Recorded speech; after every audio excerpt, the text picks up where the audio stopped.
everybody. Welcome to the inaugural edition of Silent Spotlight Month, where we spend an entire month looking at a specific artist or genre, or who knows.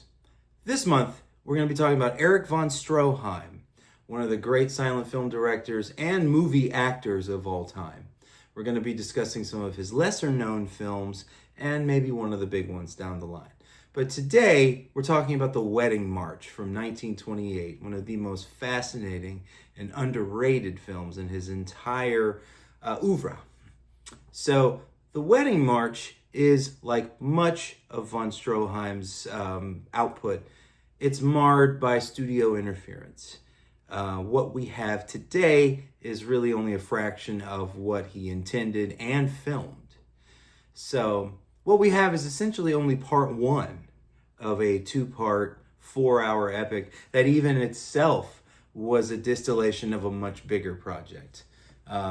Much like his Greed from 1924, which was famously 8 hours long and cut to 2.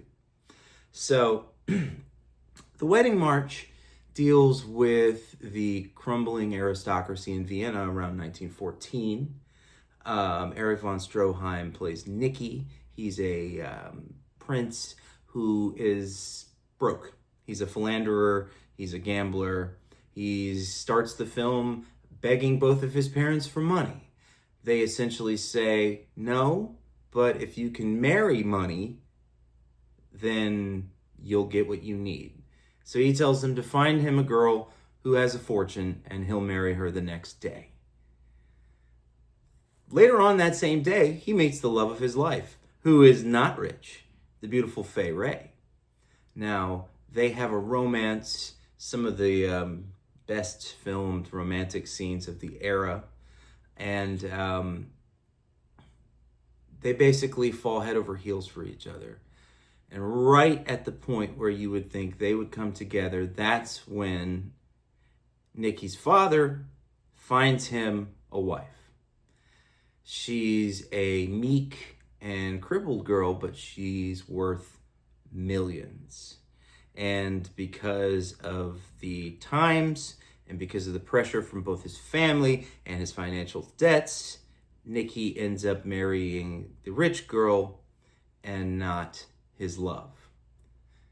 So essentially, that would have been the end of part one.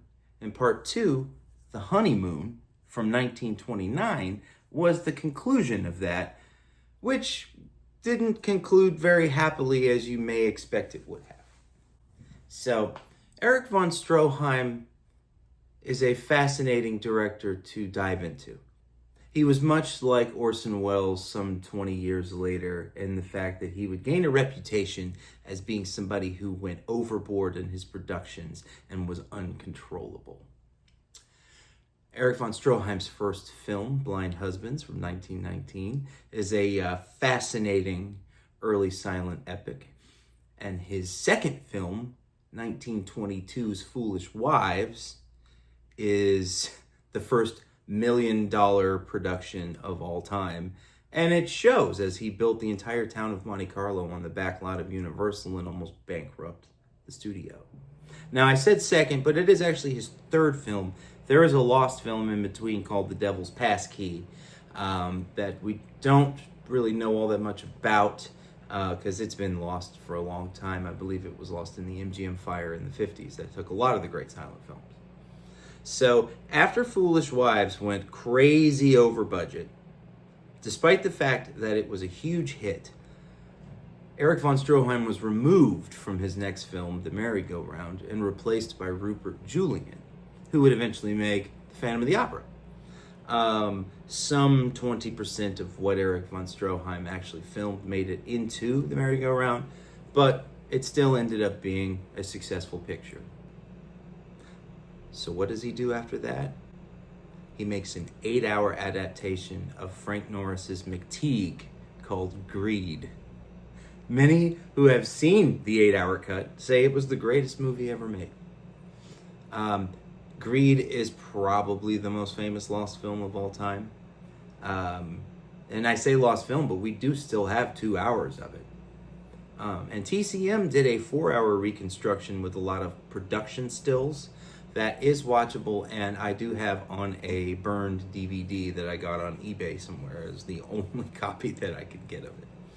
But what is left of Greed is amazing. What's there needs to be restored desperately. After that, he made The Merry Widow, which was relatively on time and relatively on budget.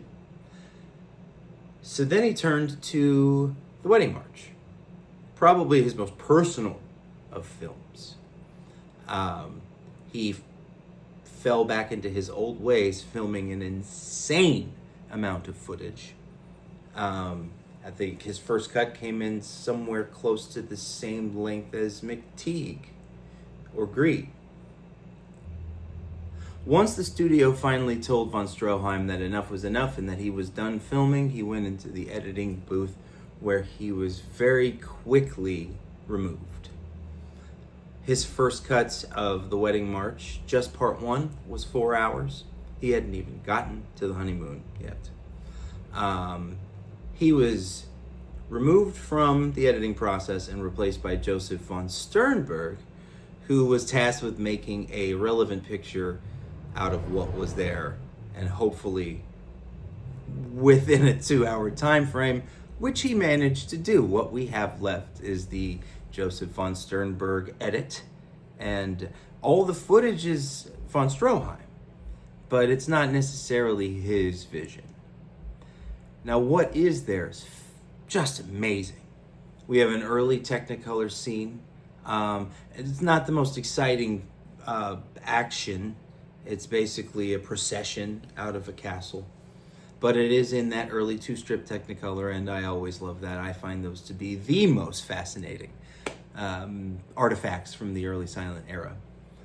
We've got several sequences in which the use of the soundstage creates a dreamlike effect. There's lots of scenes with this apple orchard and these apple blossom leaves that are falling on the lovers.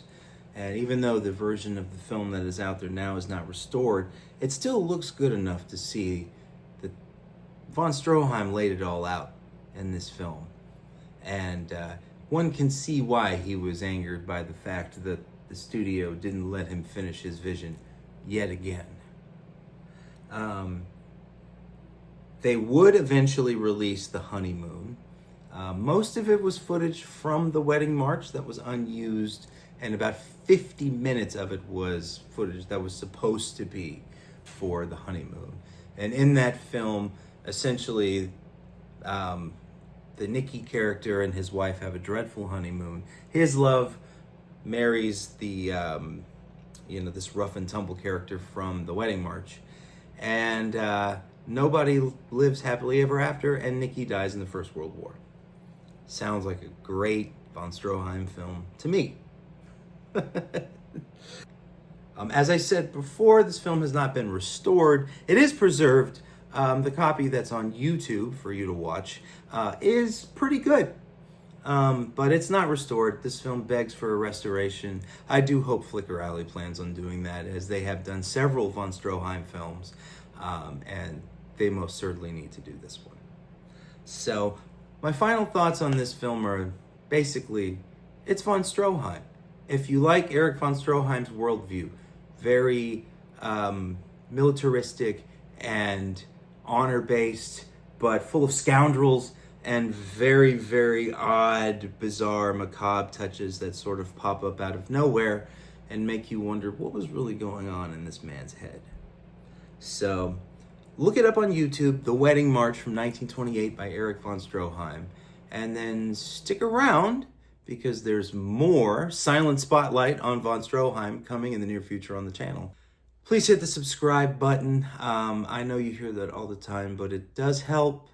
We here at the Nitrate Freak are trying to bring recognition back to silent films and get people watching them again, because you do not need to have the greatest attention span to get lost in these epics. So hit the subscribe button, stay tuned. More von Stroheim coming this month. See you next time.